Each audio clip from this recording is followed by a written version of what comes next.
G'day guys, it's not that Lexus hasn't got its issues. The GS300 was a particularly bad model, I remember. And yes, this Lexus has transmission lines that have been changed by someone that are slightly leaking. Front shocks are showing a sign of a sweat, and lower control arm bushes are worn. Headlights are a bit yellow, but 270 something thousand Ks. Okay.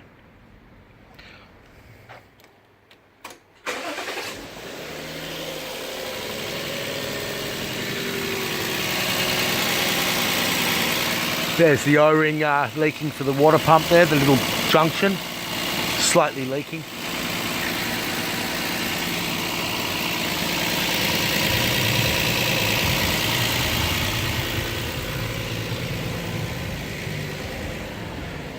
But yeah, amazing cars, 270,000 Ks, and I've checked the wheel bearings and all that. It's safe to drive.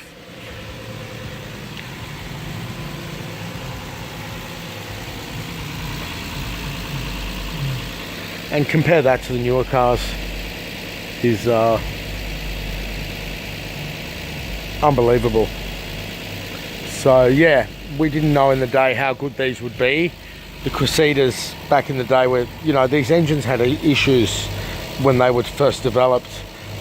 You've got the fans of the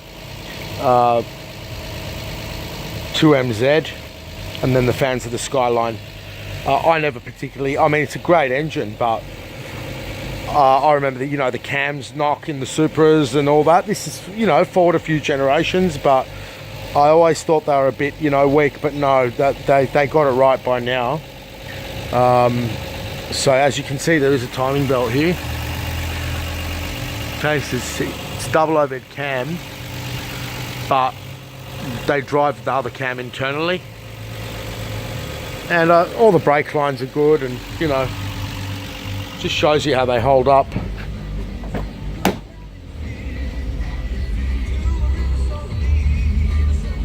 Don't know if I've made a video about them. They're 1,100 bucks. But when old people don't use the back windows don't go up and down, and you've got to clean them inside. I recall a few oil leaks from the rear mains in them. Shock absorbers are an issue.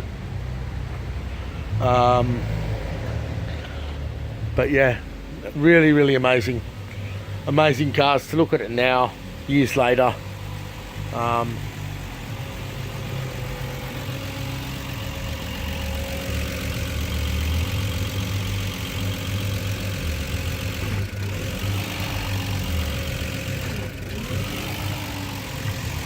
just checking something out. Variable valve timing, original hoses. Have a look. See what I mean when I'm working on the German cars, and I mean, this hose might have been changed. The radiators have always been an issue on Toyota.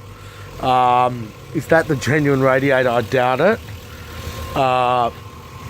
They explode right there because of that's where they weaken. So they just explode. Never on a Camry or anything, on any Toyota or any car really, open the bonnet when there's a bit of steam. I had a mechanic have half his arm grafted from a V6 Camry in the middle of summer.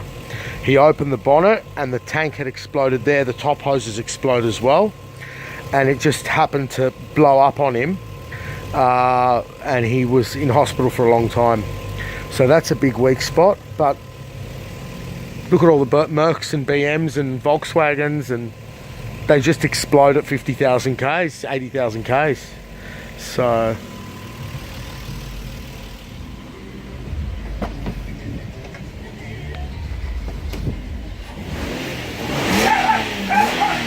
bit of grey smoke, there's no white smoke even.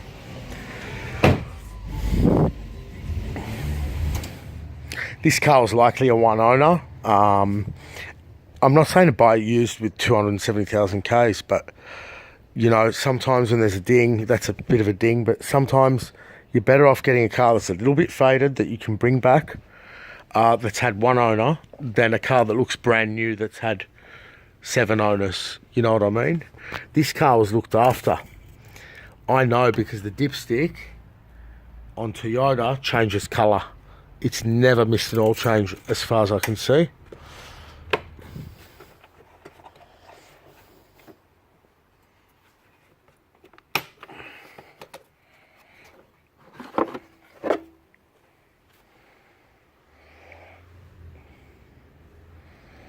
The oil's been drained, but no one's checked the air filter. It's quite dirty.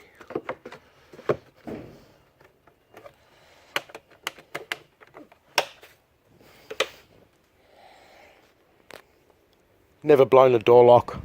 I asked her, because that Tiguan has boot lock. The boot won't close, so all the gases are going in the car. That video will come later. The parts keep going down for Volkswagen Australia. It's part of their strategy or whatever they do. The parts are coming down, down, down in price. So, yeah. It's had subs put in it, I'm pretty sure. But they're the Lexus speaker covers. But underneath there's massive subs. The deck's been done. Don't forget you've got the upper, lower double wishbone in place there, and that gives them a nice ride. This car with McPherson strut would be way too jittery. Like the BMWs, the 3 Series, I can't stand driving them. This was a proper car. Like, they've gone through a lot of effort here for rigidity, and you know, it's a nice rigid little car. You can see the frame extending all the way around there. 2 catalytic converters, nice spacious exhaust manifolds that don't crack. You know, a lot of these types of cars get cracked manifolds, but here they've grouped it into 2 manifolds. You can see the quality of their wiring. Oh, no fly-by-wire even. But check that out. Check the wiring out, and check the whole drainage and the leaves, and check it all out, and then look at a Volkswagen, where every day we're changing exploding pipes and stuff. So this is all original. Someone did the trans hoses probably when they did the radiator, and those hoses are swollen up terribly, so the lady has to have them fixed. The engine mounts look original. I'm not sure if they've been liquid filled or not. The rack boots here are quite clear of the exhaust. That side's not an issue, but I have seen them go there because the exhaust is there, but they're far away, unlike Subaru, who are very close. Yeah, I always love these. Rear wheel drive, pumped out guards are pumped out. Quite a, you know, the car looks smaller now than ever. It looks like a 2004 Corolla just from there. But yeah, it was always a small car, but a rigid little thing, and no power in the 250, but smooth, buttery smooth. So.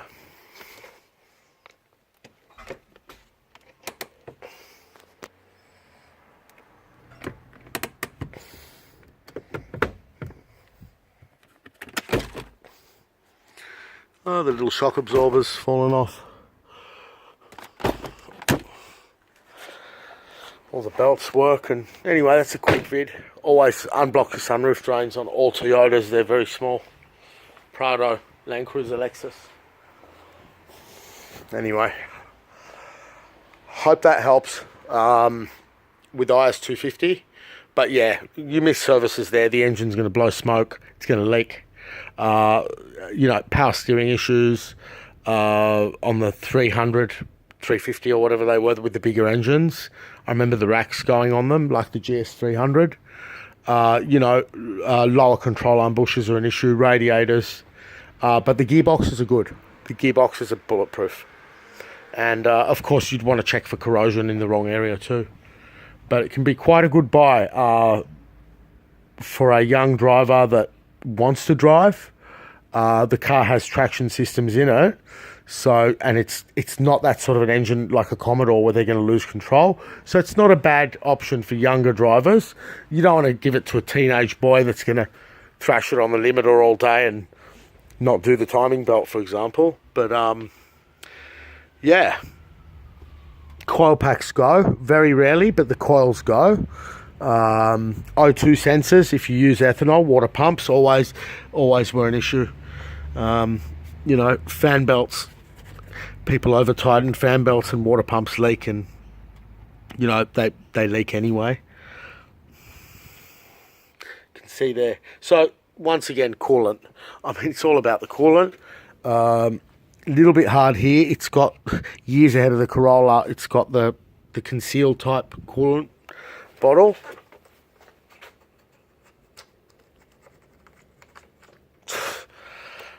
I'm not going to open this cap because you know what? The whole center will drop out of it. It's one of those shit ones. The coolant's turning. So coolant's always the number one thing in any car, but particularly Toyota. Hope that helps.